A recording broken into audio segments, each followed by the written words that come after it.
Hi guys, it's Emily here. Welcome to our home. Gonna get this started just a few minutes early so that we have time for people to get on. If you're having any problems seeing or hearing us, let me know. We just got a new iPad today that we're trying out, so I just want to make sure that everything's working okay. So let me know if you're having any problems right off the bat. Right now, I'm just kind of waiting on Caden to come in from the freezer, and he's got all of our new products, and we'll kind of talk about, we're going to talk about ribs today, and maybe like the different types of ribs. We also have some different types of pork chops that we have. We're going to kind of talk about what's different about them and what makes each one special, and where they come from and why that makes them special. So here comes the man out of the... Did you find the dog? Yes, I found the dog. Out of the depths of cold. What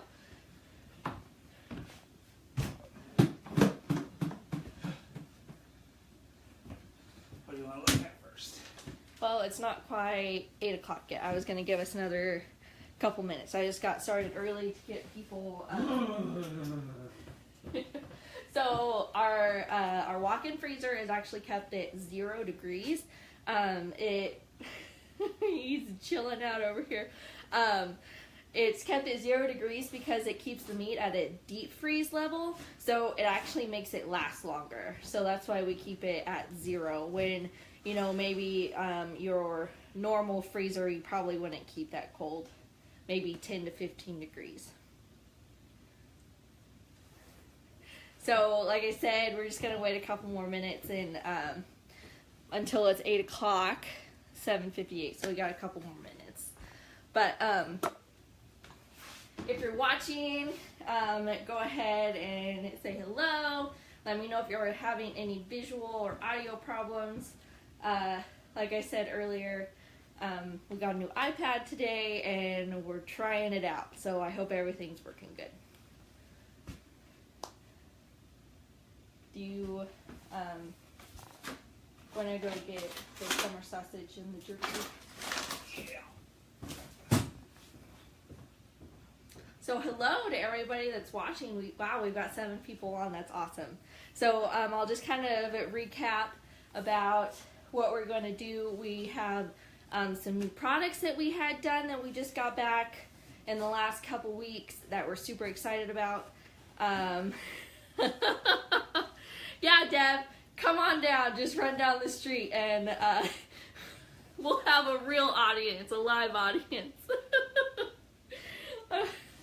So, like I said, we've got some new products that we wanted to show off to you guys. And then we're also kind of going to run down what's the difference between some of those products. So there's multiple different types of ribs, so what's different about them. Same with like our pork chops. We've got a couple different kinds of pork chops cut in different ways now, and what all of that entails, what the different cuts mean. So we're basically at 8 o'clock now. If the Iceman is going to he's got his Carhartt on. Like I said, the walk-in freezer is at 0 degrees, so it gets pretty chilly, and there's fans running in there for constant circulation, so it can get pretty chilly in there. Are we ready to start? Yeah, whenever you are. Okay. Hello, everyone. So this is our first live, I think, that we've actually done together. That doesn't happen very often. We're not normally in the same place at once, is how it often works out. Are your hands still a little bit? Yeah.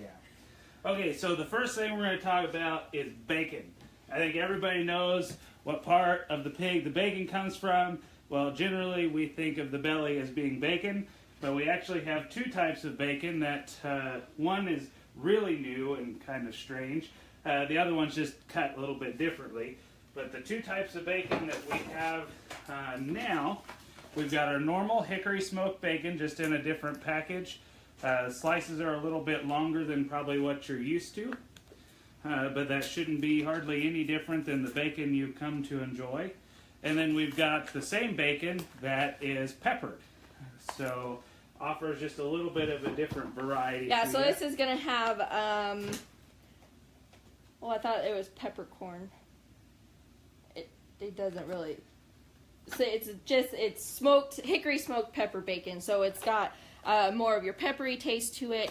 It's still gonna be from your belly, from the pork belly, like your normal bacon. It's gonna have a little bit different seasoning. So there's a lot of people that ask us about like the difference between normal bacon and cottage bacon. Well, we're kind of going to throw another loop into that because it's also called Ozark brand bacon. So the cottage bacon that we have been selling is basically just a wider strip of bacon. Well, the cottage bacon is actually cut from the shoulder of the pig. So on this bacon, the Ozark bacon, it's just cut from the shoulder a little bit differently, so you have more disc-shaped pieces of bacon, as you can see there. This stuff is really good in the summertime for BLT sandwiches because those disc-shaped slices of bacon fit perfectly on a bun. So like your bacon burgers, your bacon cheeseburgers, all that stuff, this stuff would work really, really good to complement that because it's a full-sized piece of bacon. And so one thing that I always say about the cottage bacon, or what we can now call like our Ozark brand bacon, it's not going to be as fatty normally. So you see there's a lot of meat. You can see a lot of meat, although there's a lot of marbling. There's a lot of meat in there to the fat content. But when you look at this, your normal bacon, you know, you're figuring, what would you say, 3/4 of it is fat on your normal bacon. Right, so there's going to be a lot less shrink in the skillet with the Ozark bacon and your cottage bacons than there is with your normal bacon. Right, so this is, it's not going to be as fatty. It's not going to put off as much grease. You're probably going to have to maybe add some like olive oil or something to the pan whenever you're frying it, because it just won't put off the bacon grease that you're used to. Hey, Cheryl says great for wraps too. That's very true. And this stuff actually, it doesn't really get crispy. So if you're one of those people that really like your chewy bacon, then this is the Ozark or the cottage bacon is what's for you. Okay. The last style of bacon, and we kind of did a teaser with this in the skillet about a week ago or so. Yeah, we cooked some up the night that we got it back. We were so excited about this bacon. Yeah, so what we're about to show you is jowl bacon, and for people that don't know where the jowl of the pig at, it's actually the lower cheek area right in here. So that's generally a part of the pig that gets ground up and that gets put into your sausage and that sort of thing. Well, some of the, I guess, higher-end restaurants have been tinkering with ways to make various parts of the pig more useful. And one of those things that they've been trying to do is turning that jowl into bacon. So we said, well, why can't the Roushes turn jowl into bacon? So we had that done this go-around. This is like a complete 180-degree change from Ozark bacon. If you can see close there, it is a lot of fat. This is a sliver of jowl bacon, and those dark spots are the only meat that's in that. So these I think would be a really good addition to put just a couple strips into some sort of fried potatoes skillet meal that you're wanting to do, where you really just want a little bit of bacon grease to help flavor the dish. But you don't need, a whole lot of meat in it, that sort of thing. And something that's kind of really cool about the jowl bacon is that with our heritage breed Berkshire pigs, you can tell by looking at our Berkshire pigs versus like your normal commercial hog. They've got a lot of this double chin going on. You can tell in the fat pins if they're Berkshire or not, just by how their face looks, because they're so fat. So the jowl bacon is something that's really cool that we're pretty excited about to be able to offer, because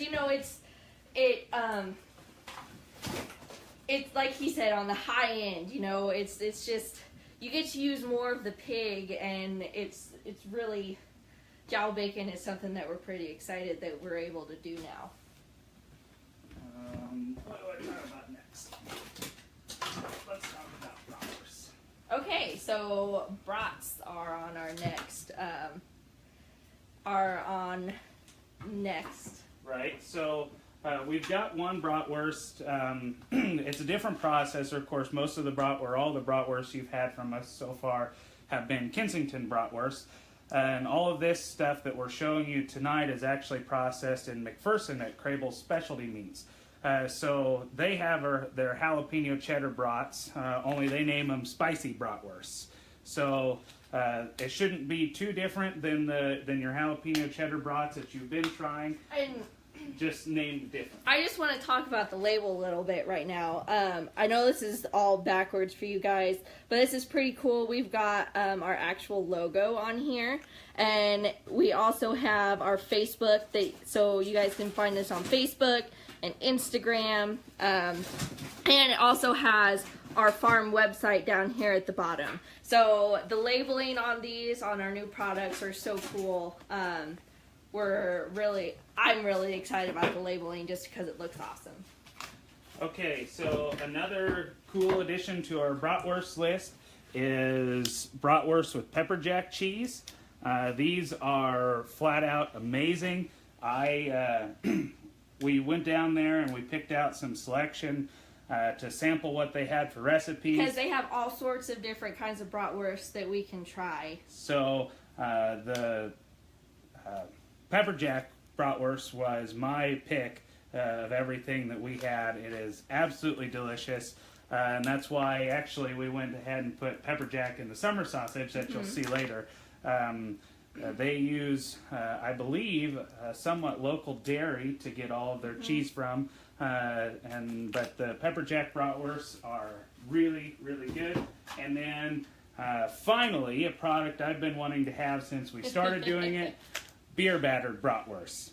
So these bratwursts have a little bit of beer mixed in with them. Obviously it cooks out when the cooking process, but it leaves that a nice beer flavor in the bratwurst when you're done. The beer that was used to make these is actually out of a small brewery in McPherson. It's called Three Rings Brewery. Yeah, so that's pretty cool. We're really excited about that. Yep. Probably in the future we might try some Kansas Territory beer. That's another brewery that's over in Washington, Kansas. But for now, it's the one that's local to the processing plant. Really excited about those two. Yeah. So we've got, like he said, some new bratwurst on hand. In the future, we might try, there's some wine bratwurst that I've not got around to trying yet, but I'm told that they are delicious, and so that may be on our radar soon. What were some of the, they had just like your plain cheddar, which we still have those ones from Kensington. There's all sorts of possibilities for bratwurst. So while he's thinking back there, all of you guys that are on there right now, just want to say hi. Give us a shout. Where are you from? Thanks, Brandy. It means a lot to us. We're so glad that you like our pork. There's so many. We got lots of people on now. Hey, Ashley. Thanks for tuning in. My mom's on there. Hi, Mom. Hey, Chelsea. Thanks. Yeah, we're so excited about all of our new pork products. So, like I said, if you're watching, give us a shout out. Tell us where you're from. Maybe something that you would like for us to, or that you'd like to try.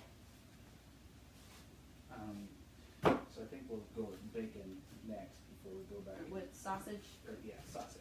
Okay. So the next product we're going to roll to is sausage, and I want to talk about what sausage is made out of to begin with. So the bratwurst and the sausage and the snack sticks that everybody loves, summer sausage, it's all made out of what us in the meat world would call trim.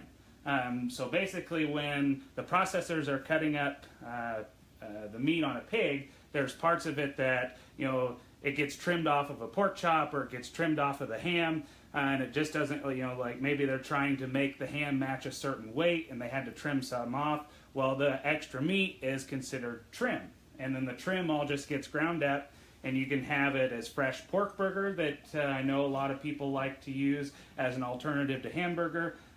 Then you've got your ground sausages, and then what we would consider all of the value-added products like the bratwurst, the summer sausage, and the snack sticks. So anyways, transitioning, sticking with trim, but going from bratwurst to sausage, we have 2 new sausage flavors that we are really excited to roll out. I'll let Emily take one because she's in love with that one. It's called bacon sausage. So it actually, a portion of it is bacon. Right, there's bacon trim in this sausage. Oh my gosh, I'm not a huge sausage fan, but this stuff is delicious. It's so good. It has, it doesn't really have the sausage flavor. It has more of like the hickory smoked bacon flavor.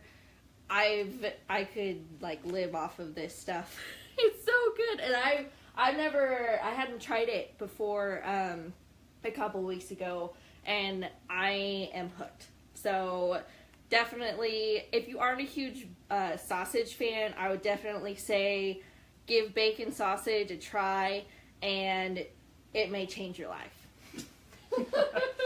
So it's kind of hard to follow up with that, but the other flavor of sausage that we've got is maple sausage.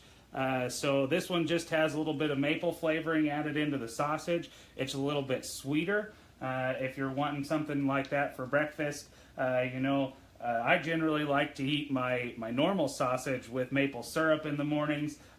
This stuff you can almost get by without having maple syrup. I know a lot of people are excited about that, maybe not so much.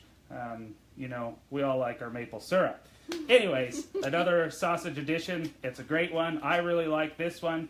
They're both fantastic. Anything to add there? No. Okay. I guess one thing that I'm going to add is that a really cool thing that we get to do with this processor is that all of this is weighted, correct? Mm-hmm. All of our products are now weighted. So all of our new products we will actually be able to sell to you as like a single price. So it won't really be, this stuff won't be by the pound anymore. It'll be per package because they're all uniform in weight. So yeah, so these sausages, these are exactly 1 pound. And they're vacuum sealed. And yes, they're... So they'll last a little bit longer than your sausage in the tubes. Yep.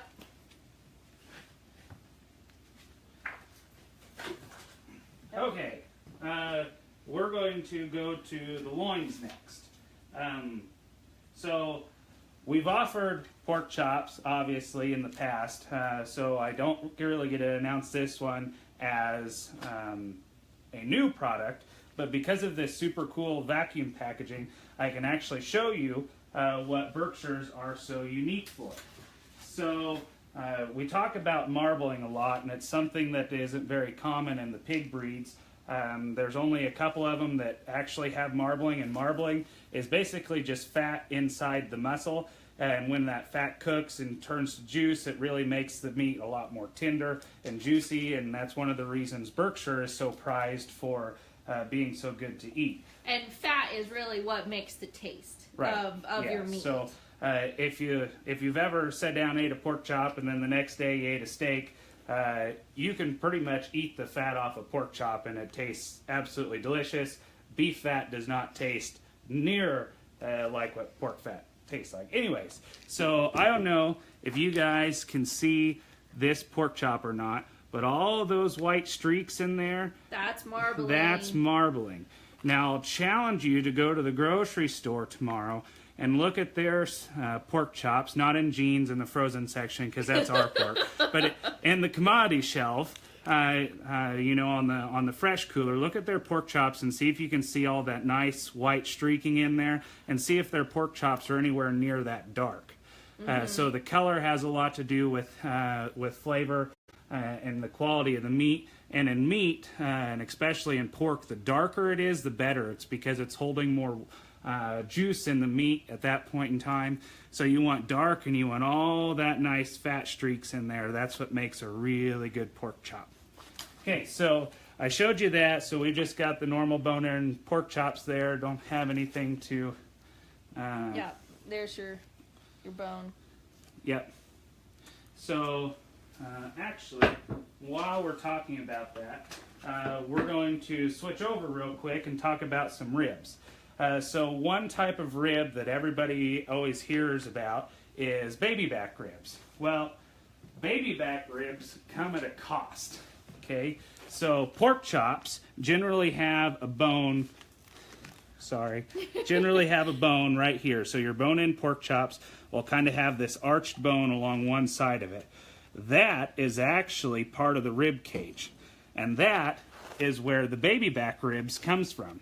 So if you can imagine the baby back ribs sitting in there like that, and a bunch of pork chops being lined up on the side of it, that's how it is naturally in the pig. Well, if you want baby back ribs, you actually have to cut the bone off your pork chop. So you get boneless pork chops, which are generally a little bit leaner because you don't have that edge of fat in there. But then you get the baby back. So there's a little bit of a trade-off there. That's fun to know how that's came about. Switching back to pork chops, one of my biggest excitements for the evening. So I guess, does everybody know where the pork chops come from? So they come from your loin, which is going to be on the top of the pig. Yeah. Okay. Yeah, so the loin is on the top. The loin actually sets on top of the rib cage, and the rib cage comes down, obviously, over the side of the animal. What the product I'm about to show you has the tenderloin. Now, the tenderloin is actually underneath the rib cage. On the, so if you're looking, you have the rib cage sets in here somewhere.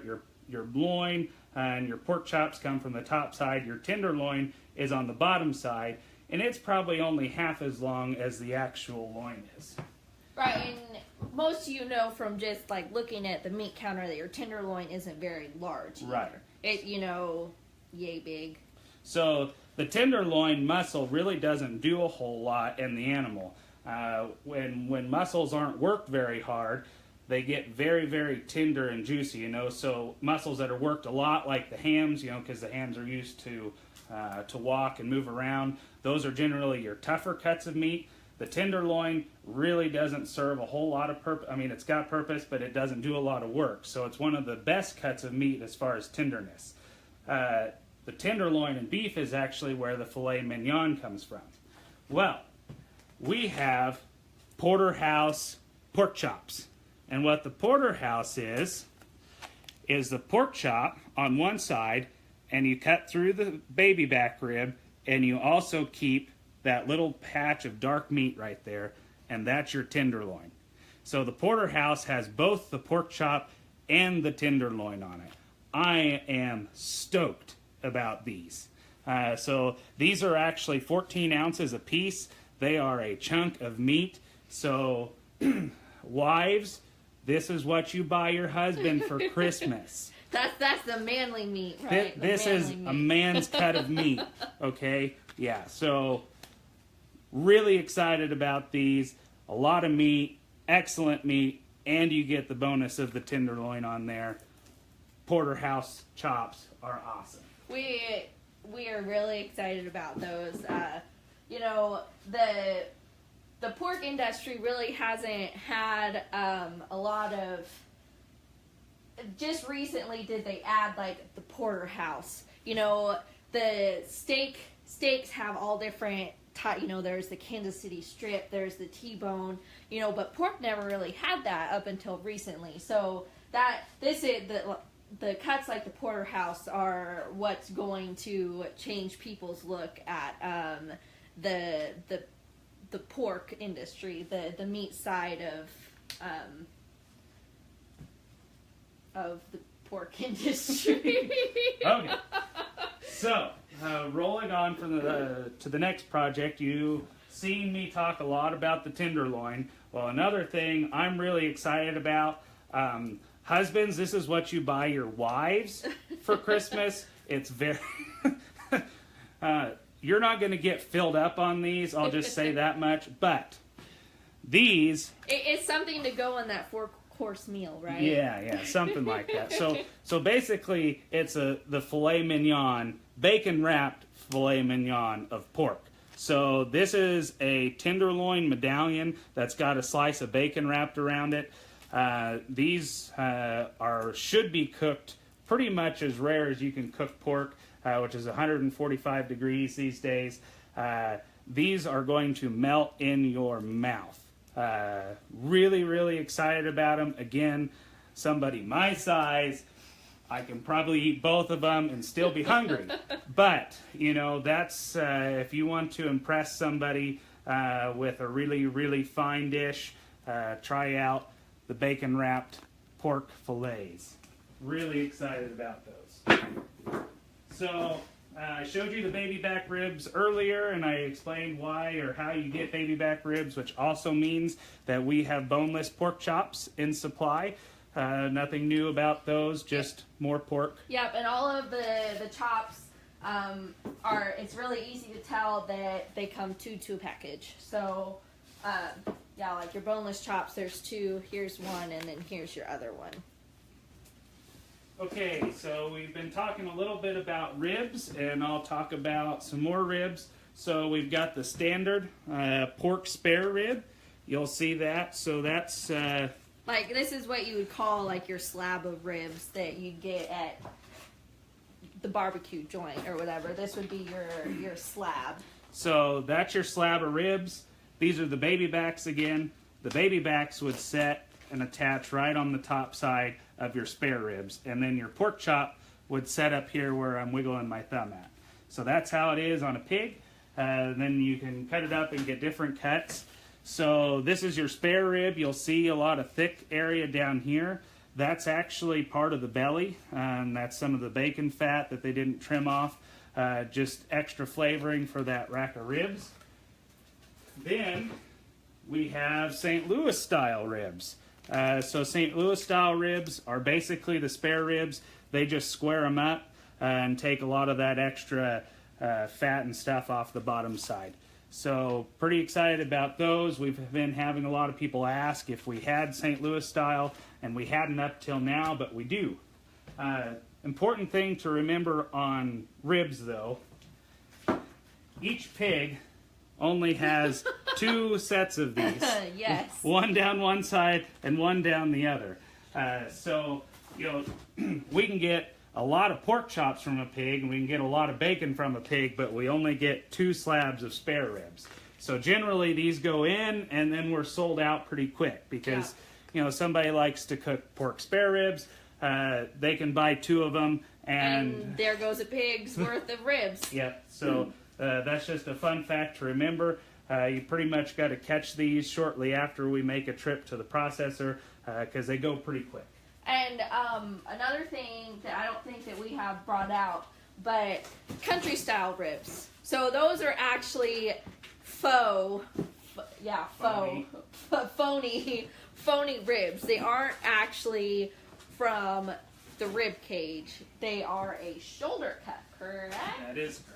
So they're actually a shoulder cut, and I don't really know much more past that. Do you? Yeah, so basically the country style ribs includes part of the shoulder blade, and they just cut them in there. It's shoulder meat on it, and the bone in it is not a rib, it's part of the blade.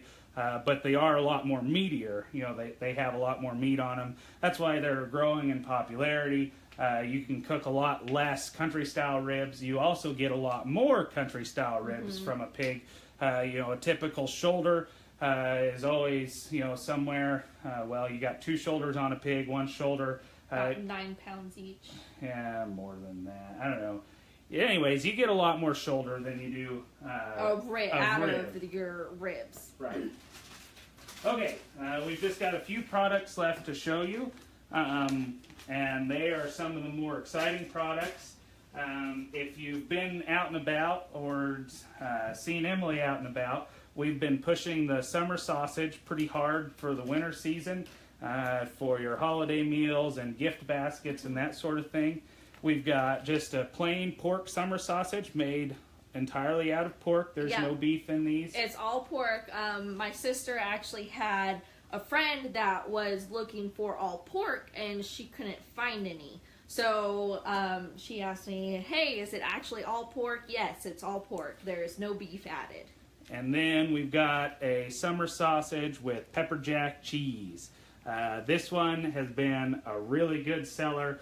A lot of people are falling in love with it, and for a reason. It is very delicious. It is very good. So all these summer sausages are vacuum packed in these cool little pouches. They're exactly 12 ounces. And no scissors required. There's cool little notches, I don't know if you can tell, on the packages. You can just rip it open. And the best part yet is that they do not have to be refrigerated. Yes. Yeah. So, deer season started today. For those husbands and sons that aren't able to kill anything and haven't made any jerky or anything out of their deer yet, and they're getting hungry out there, summer sausage works pretty good for that. Yeah, so we're really excited about that. It does not have to be refrigerated, so we're super stoked about it being shelf stable. Okay, the last two products, some additions to our jerky lineup.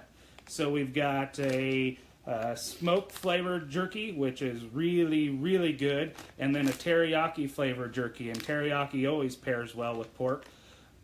Just like the summer sausage, these are shelf stable, so they don't have to be refrigerated. Just toss them under the seat of the truck and munch on it when you get hungry. They also have a zipper, like a Ziploc at the top of them. Yeah, a resealable bag, yep. So you don't have to eat it all at once, though that's a rare problem around here. So the smoke flavoring stuff you're going to have to buy quick because it's disappearing quickly into my belly. Very, very good stuff. It's tender. It's really moist. Some people have said that our the original pork jerky was kind of tough on their teeth, but this stuff there's a lot of moisture in it, which is something that I didn't expect from it not being refrigerated. So it's really good. It won't be as tough on your teeth if that was a complaint that you had before. It's really good. Yeah, so this is cut into little strips. It's whole muscle jerky. It's not ground and then put back. I'd compare it really close to like your Jack Links or your Matador jerky that you'd buy in the convenience store. This is entirely out of pork, though. It came off our farm, so you know who raised it and where. And absolutely delicious. So, yeah. Anything else? I don't think so. And like I said, something really cool about this processor is that it's all uniformly weighted. So 4-ounce packages. All of our summer sausage is in 12-ounce logs. So it's one cost. Lance asked if the jerky is whole muscle. Yes, it's whole muscle. And then what muscle do you use? I don't know that. Yeah, so generally we're, on the whole muscle stuff, we're using ham and we're using some loin. We're not, we could use shoulder. We try and pick the less fatty cuts so that we try and stick away from the loin as much as we can. That's why the ham works really good.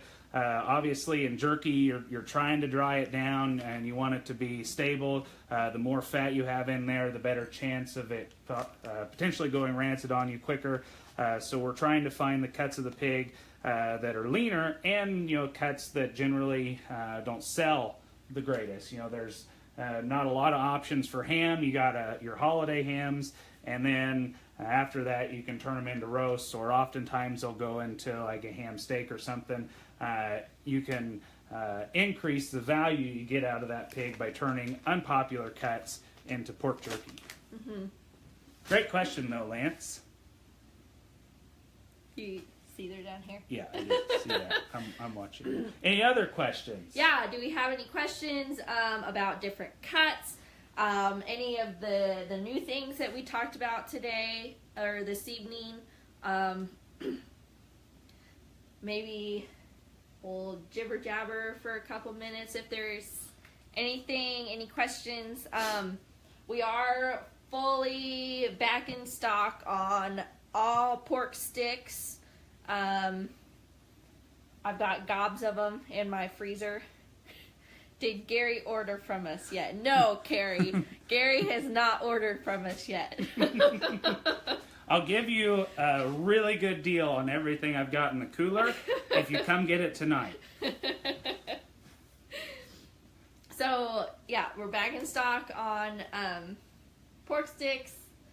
We've got a pretty good stock of summer sausage as of right now.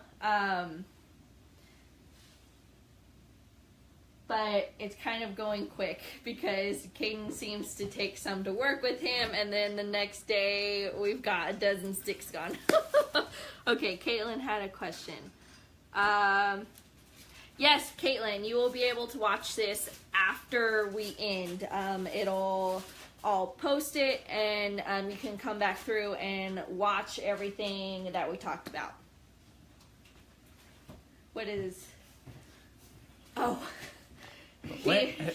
I hope Lance is still with us because he'll find this good. This is actually a piece of that jowl bacon. I've got a package in the refrigerator I've been working on, but you can see that up close and out of the package.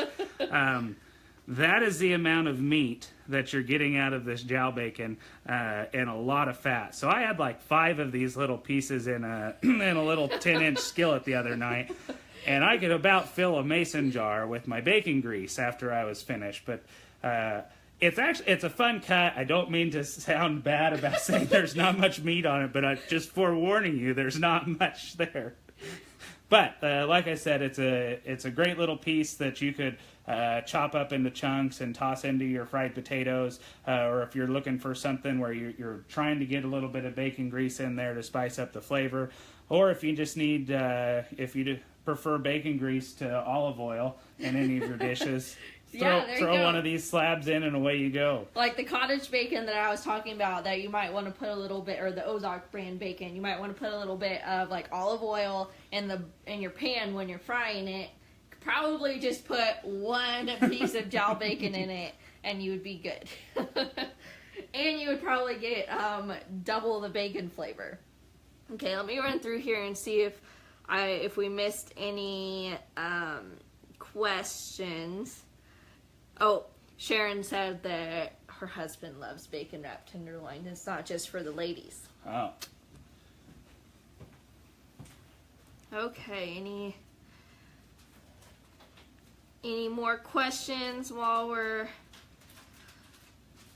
I don't think we missed anything. So, any last questions before we sign off here in the next couple minutes? This has been fun. I think it was great to be able to talk through the cuts with everybody.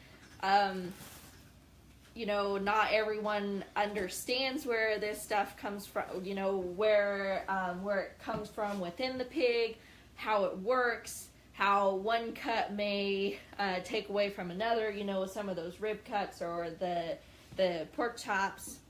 So, we've been wanting to learn more about how a hog is broken down, and hopefully we'll have more opportunities to learn about it in the future. But if you ever have any questions about this sort of stuff, that's what we're here for. If you ever have any questions about how our pigs are raised, how the pigs that you get at the grocery store are raised, you know, we're here. We want to help you guys understand everything that you need to know about pigs. So, you know, we've talked a little bit about where cuts come from on a pig, and there's one cut that we didn't have in with us. It's not necessarily new. We've had it. We've just not really promoted it all that much. And there's actually some confusion around the product. So we've got Boston butts and pork picnics. Mm-hmm. So the Boston Butts and the Picnics, nothing in those names indicate anything of where they're actually out on a pig. So you if you go to the store or the butcher shop and you ask them for a Boston butt, the butt maybe indicates that the cut comes from back here, but that's not true. The Boston butt actually comes from the butt end of the shoulder, or the top side. And then the Picnic is the lower end of the shoulder and actually contains some of the front leg shank per se. So we've got those in hand. Those are really good for your weekend barbecue if you wanted something to smoke, throw in the Traeger. Yeah, a larger. Yeah, they're about 9 pounds a piece. So they're gonna expect a small party, or if you want to smoke one of those. But a great cut of meat. Again, from the shoulder, the butt and the Picnic are both shoulder cuts, but great roasts for smoking and barbecue. Yeah, and I guess you were talking about another thing that people get confused about. Another one that I can think of off the top of my head is like ham steaks and ham slices. We've had problems with those in the past. Actually, different people call it different things. You can go to one grocery store and they will call like your quarter inch party of one. Yes, we have 3-pound shoulder roasts that go into your Boston butt. But so like your ham steaks, some people call the fully cooked ham slices ham steaks, and vice versa. So whenever you order a ham steak from me or a boneless, fully cooked ham slice, I will probably double check with you to make sure that it's what you want, because with the new processor, I saw those were shoulder blade steaks, weren't I don't remember. Okay, never mind. It's been a while. Trent, I think you joined a little bit later. We did quite a bit of talking about the various cuts of ribs, and the anatomy of the ribs and the pork chops and that sort of thing. So, I think Emily's going to post this video later to the Facebook page, and that might be able to help you out in the classroom. Yeah, it'll be posted after we get done here. And yeah, he had frozen pieces up together showing where everything goes. So.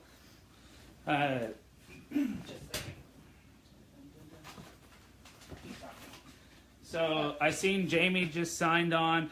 Jamie, congratulations. These bacon-wrapped pork fillets are baby-sized, so you can start them young with those on the right cut of meat. This guy. Okay, if there's any more questions, make sure to shout them out. What time is it? 8:39. Guys, some of you have been listening to us go on for 40 minutes now. So, we'll try to wrap it up in the next few minutes if there's not any new questions. Just shout them out now. You can't actually shout at your screen. You have to type them. This is why we don't do live videos together. But, any other questions about the pork cuts, about our pigs, about our operation, about the new products, anything? I don't have any more to add. You don't have any more to add? Nope. Like I said, we've been going on for 40 minutes now, so we're running out of stuff to talk about. Thanks everybody for signing on and listening. Eat pork. It's what's for dinner. That's beef. Nope. Pork is taking that saying. Okay, yeah, thanks everybody for tuning in. This went over really well, so hopefully we'll do something like this again soon. Have a good evening, and we'll chat with you all later.